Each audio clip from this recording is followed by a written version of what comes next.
Beliau menganggap bahwa mereka itu bisa bicara gitu, seperti mungkin bicara sendiri, tapi beliau menganggap mereka mendengarkan. Jadi si padi-padi itu seperti yang dibawa bicara, dibawa ngobrol ketika diairi, ya sama yang dari Cihaur.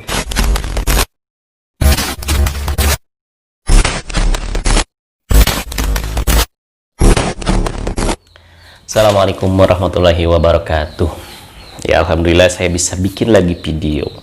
Kali ini saya akan menceritakan masih tetap pengalaman saya ketika saya keluar ataupun ketika saya menjajakan rokok gitu, ketika saya menjadi sales rokok. Kali ini adalah tentang orang-orang sakti, tetapi ini sakti bukan dalam bidang kanuragan ataupun kebatinan, tetapi kesaktian mereka yang saya temui itu di bidang pertanian. Beliau pernah cerita, kejadiannya dua tempat ya, dua tokoh yang akan saya ceritakan, tetapi namanya saya tidak sebutkan. Pertama saya lupa, yang kedua juga untuk privasi juga, karena mereka udah tua. Yang satu udah tua, benar-benar tua, jadi udah nggak kemana-mana. Yang satu lagi beliau masih bisa beraktivitas seperti biasa, mungkin usianya 45 ke 50 ya, belum tua, belum terlalu tua gitu ya, masih muda ya, di masanya. Nah, kenapa saya bilang mereka adalah orang-orang sakti? Kenapa? Karena mereka bercerita bahwa yang namanya bertani itu tidak hanya sebatas membesarkan tanaman, khususnya padi ya. Ini yang saya ceritakan adalah tentang padi. Membesarkan tanaman tidak hanya membesarkan dan tumbuh dan kita panen, tetapi kita harus benar-benar merawatnya menurut beliau gitu ya. Beliau seperti sedih ketika melihat petani-petani sekarang yang tergantung kepada pupuk. Seperti sedih. Kenapa sedih? Karena mungkin masanya beda dengan beliau dulu. Kalau dulu kan beliau yang bilang, yang saya ceritakan yang pertama adalah dari Cihaur Beuti, dari Ciamis, Cihaur Beuti lah ya orangnya. Dan yang kedua sekarang masuk Pangandaran lengkap lancar.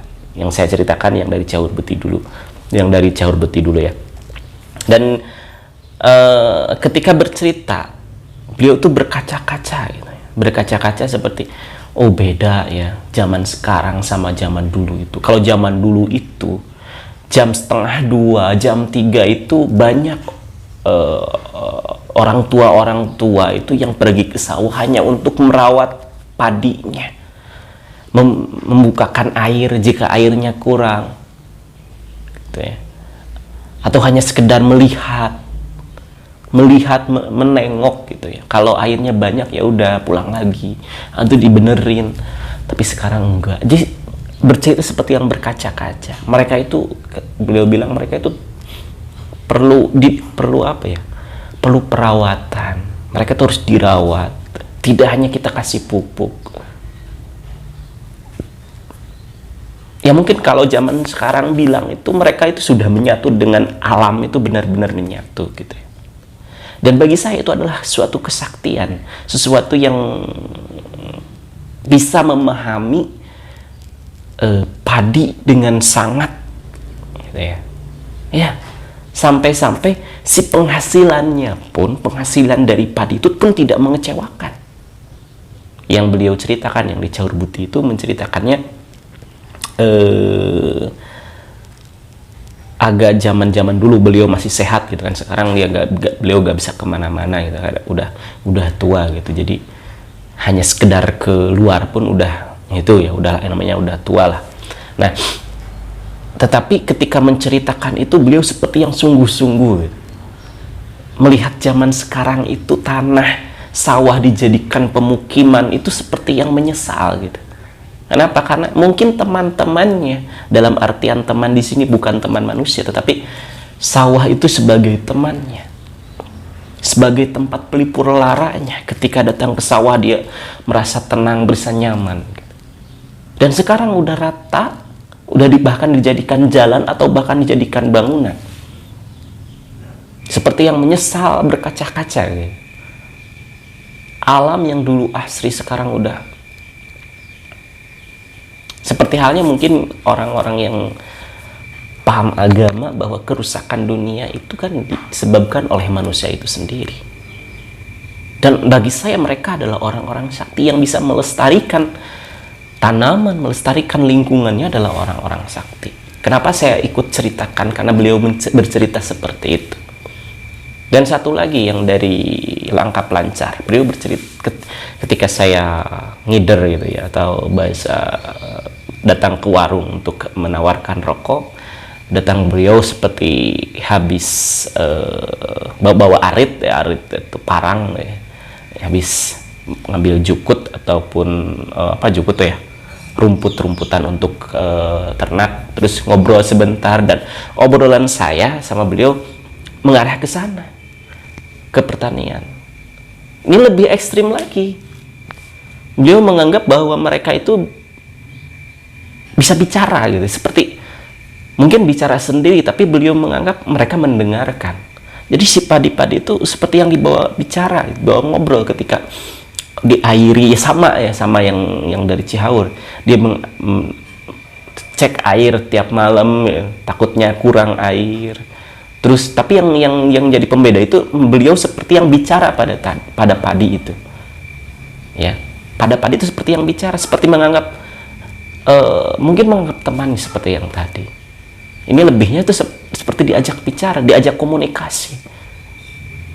Wallahu alam, saya tidak bisa menganggap beliau bisa bicara dengan tanaman, enggak, tapi beliau juga enggak menjawab seperti bisa bicara dengan tanaman, tapi beliau tuh menekankan ajaklah berkomunikasi. Mereka itu juga hidup, mereka juga merasakan kehidupan. Dia bicaranya seperti itu kepada saya dan teman saya. Ini anak jarang-jarang, bahkan saya di padi saya atau di sawah saya itu nggak pernah pakai pupuk, tetapi hasilnya boleh diadu. Hasilnya lebih banyak yang nggak pakai pupuk daripada yang pakai pupuk. Itu yang beliau bilang. Kenapa? Bedanya cuma beliau berkomunikasi dengan tanaman.